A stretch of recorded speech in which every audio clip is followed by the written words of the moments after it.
It was Cam's second game with 5 pass TDs in the last 3 weeks. With their 41-38 win over the Saints, the Panthers are now 12-0, and Carolina native Steph Curry tweeted this. So, did the Panthers win? Yup. Cam show why he's MVP? Yup. 12-0? Yup. Hashtag keep pounding? Yup. He's having quite a season. His team, right? And his football team. Eric, is Cam the MVP now? Right now, if we were voting, there's no doubt about it. No doubt about it. No doubt about it. If we were voting right now today, what did we learn? We learned that when an undefeated team is not at their level best, you don't have the great running game you can rely on, that outstanding defense to shut you down, and you need to continue to battle one of the all-time greats in Drew Brees, you're going to need a quarterback to throw some touchdowns. You're going to need a quarterback to win from inside the pocket. And Cam Newton, great stature, he did it all. And that's what we learned. He elevated his game. It's not just, hey, you know what, read option guy, I'll throw the ball to the tight end. You know what? He's making players around him better. And I think that's the issue, and that's the last question for me. It was about, can he outplay the game plan? Can he make players around him better? I mean, Greg Olsen's an outstanding tight end, but receiving core, you got Ted Ginn, you have some other guys. He made those guys better. When there were drops and passing opportunities, it wasn't because of him, it was because of the receivers. So Cam Newton playing at a very, very high level, got 25 touchdowns up to 10 picks, almost 500 yards rushing. So he separates himself from the quarterback category as far as that is concerned, almost averaging 5 yards a carry. So him and Stewart doing it, running the football, and then, of course, he can continue to make those great drives at the end of games when you need it. Love the accuracy, love the ability to be able to win from inside the pocket. Right now, it's Cam Newton's league. Go ahead, Skip. No, you go. I want to hear this. You agree with everything he just said? I really do. Seriously? Oh, seriously. Yeah. The numbers You have no doubt? Go, I'm sorry. The numbers that Brady is putting forth is obviously better. And what Brady has been forced to work with as the season has progressed is undoubtedly so. We understand that. Deion Lewis went out earlier in the year. On the defensive side of the ball, you got the Jamie Collins, the Dante Hightowers of the world that have been injured. Ultimately, Julian Edelman went down on the offensive side of the ball. Ultimately, Rob Gronkowski went out down on the side on the other side of the ball. We get all of that, but that's why they have 2 losses now. Cam doesn't have any. And when Kelvin Benjamin went down, Cam Newton walked into this season, and let's face reality, we were all wondering how the Carolina Panthers were going to win 7 or 8 games. That's what we were wondering. I thought Atlanta was going to win the division because I'm saying all you have is Greg Olsen because I knew that as electrifying as Ted Ginn Jr. was, and he can play, the brother can't catch. You can't rely on him. He struggles a little bit. Listen, he struggles a lot. In that now, category. he will score a touchdown or 2 for you, but you can almost book that he's going to drop. If it were not for Carolina's defense, okay, there's a few games they would have lost because Ted Ginn dropped passes from Cam Newton. I mean, Cam Newton, I'm not talking about, I mean, this, Skip, people drop passes. Like, I remember you called out, you know, whether it's an Amendola or somebody, that, you know, they're lunging for a ball and they should have caught it because it touched their hands, and but they flying through the air. Ted Ginn is in stride, and the ball is hitting him right here. It's going through it, it's bobbled, it's dropped. You just see players just looking. It's like you see him sitting up there, and, you know, Lord, he's going to have to go see a dentist because he's grinding his teeth because he's trying to hold back from cursing his own self out because of them damn drop passes that he's. I mean, it's ridiculous that he drops as many passes as he drops. And I know the kid is the speed, his ability to get open. It's impressive, but my God, you've got to catch the ball, for crying out loud. So I look at that, and I'm like, and D'Angelo Williams, and what he's doing in Pittsburgh, he's not in Carolina anymore. Not saying that Jonathan Stewart's still there. I think Jonathan Stewart's pretty good. No, I'm saying, but it was a 1-2 punch, and now you got just Jonathan Stewart. And so I'm looking at Cam, all you really had coming into the year was Jonathan Stewart and Greg Olsen.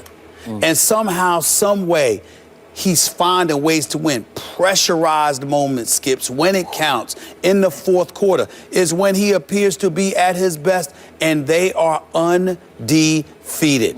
I look at it from that perspective, the load that he has to carry, which I think is equitable to what Tom Brady has to carry offensively.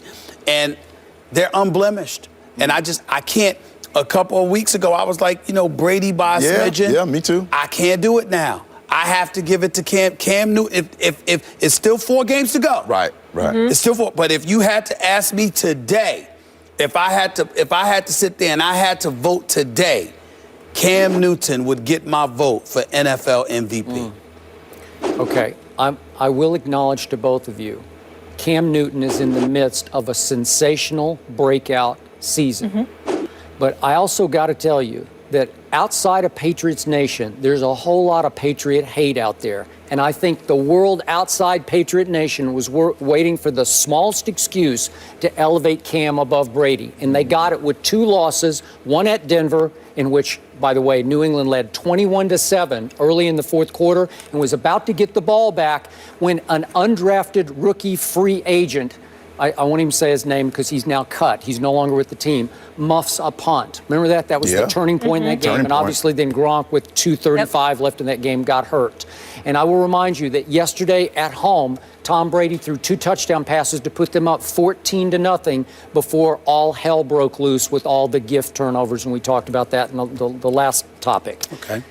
To me, Tom Brady is still miles ahead of Cam Newton because it is extraordinary what he has done from start to finish this year. It is not extraordinary what Cam has done from start to finish. If you want me to pick apart his games, his earlier games where they were barely beating those NFC South foes, his schedule has not been that tough, I got to tell you, compared to the Patriots schedule. Now, let's look back at what's going on here with Tom Brady. He continues to operate behind the least experienced, most decimated offensive line in football. It's not even close. I don't know how he does it. They lost another starter, Josh Klein, yesterday. I don't know what's going to happen to him. Obviously, we all know about weapon after weapon after weapon has been lost. Yeah. So now let's look at what he's pulled off. Remember, at Bills early, that game 2, against Rex's defense up there in Orchard Park, he threw for 466, 3 touchdowns and no interceptions. Against the Jets defense, albeit in Foxborough, 355, 2 touchdowns and no interceptions. Those are 2 very good defenses. And then against your Giants, I know the defense isn't very good, but the game was hot and heavy all the way to the last drop. He threw for 334, and remember the 4th and long he converted to keep the classic final drive alive? And then at Denver, let's talk about at Denver. Remember the last gasp drive that he pulled off with less than a minute left when they let the clock run from 40 seconds down to 10 seconds? Throwing to Brandon LaFell and Scott Chandler, he pulls off a tying field goal drive that was as classic a Brady clutch drive as I have ever seen. I don't know how he did it. And then yesterday, he still threw for 312 against the Eagles.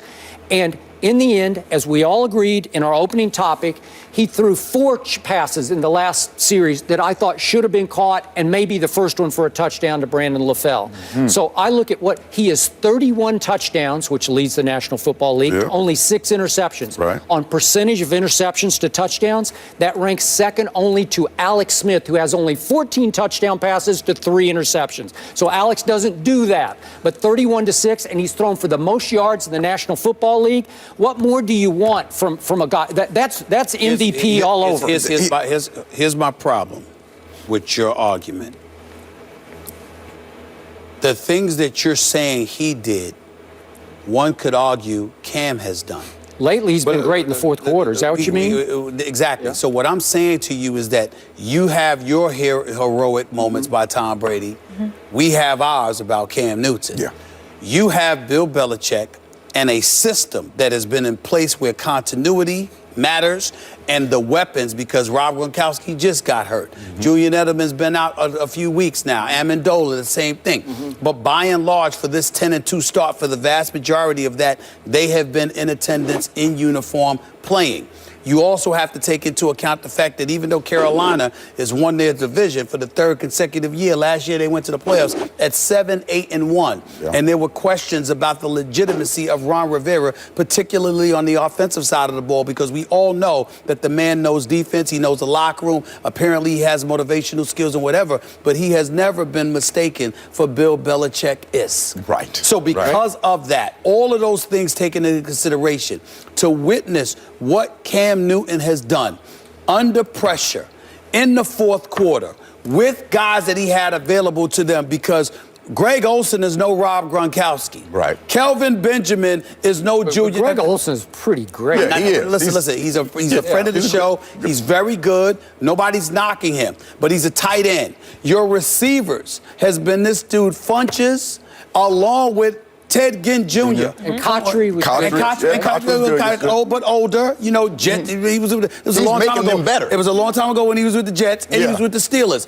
Now he's with Carolina. We respect him. He's no scrub. But I'm just saying, the requisite weapons combined with the system, combined with Tom Brady being that dude, all those things taken into consideration. Yet we sit up here today and there is one undefeated team in the National Football League, and that would happen to be that drive in Seattle when he hits the post. But everybody's been doing that to Seattle in Seattle. They've blown what 5 fourth-quarter leads this year. All I'm saying, that's a he was one of them. fourth-quarter comeback. And we're not saying Tom Brady's not the man. He's the man, but just not right now. That comeback yesterday was a joy to watch, but it came, and you guys are leaping to conclusions here, off a game against the worst by far defense in the National Football League, the New Orleans Saints. Okay, and they barely beat the Saints the first time in Carolina. Josh Norman had to intercept a pass in the end zone that looked like it had touchdown written all over it and game winner, right? So, and I remind you, within the comeback yesterday, Cam, and I don't think we have this play geared up, so forgive me for this, control room and Brian, but his little flip on fourth down to Greg Olsen, I thought that it hit the carpet. I wouldn't have given that to him because the nose of the ball hit the carpet even though he got his hands on it. So I don't think that the comeback should have been a comeback. I think it should have ended right there. You can control the ball. I can still hit the carpet, I know, but it as looked long like as you he control used the it. carpet to catch the ball. That's what it looked like to me. Cam sort of short-armed it and flipped it, you know, the little toss. Yeah, the little pass, little basketball pass. Yeah. One from one MVP to, you know, like another, maybe like another. Steph. Yeah. That's just me. Cam versus Brady, it's heating up. Eric, thanks so much for being with us. It was fun as always. Monday we'll do this again, and it'll be a different scenario, I'm sure. You need to move out of the city of San Diego. You know what? I'm thinking about that. Why? Yeah, I'm thinking about that. They look so bad. San Diego State, the Aztecs got a big win against Air Force, though. So That's I'm all going to that just matters. Listen, they look You got the best weather in the San country. Diego That's right. Chargers. Come on. The San Diego Chargers look so bad. They're bad. People should think right about now. relocating. The people should relocate, not the team. You're saying? No, team is I'm good. saying the people should abandon the team and leave the team there. No. All right, no. we got to Too save nice. that. We got to go to break. Eric, thank you for being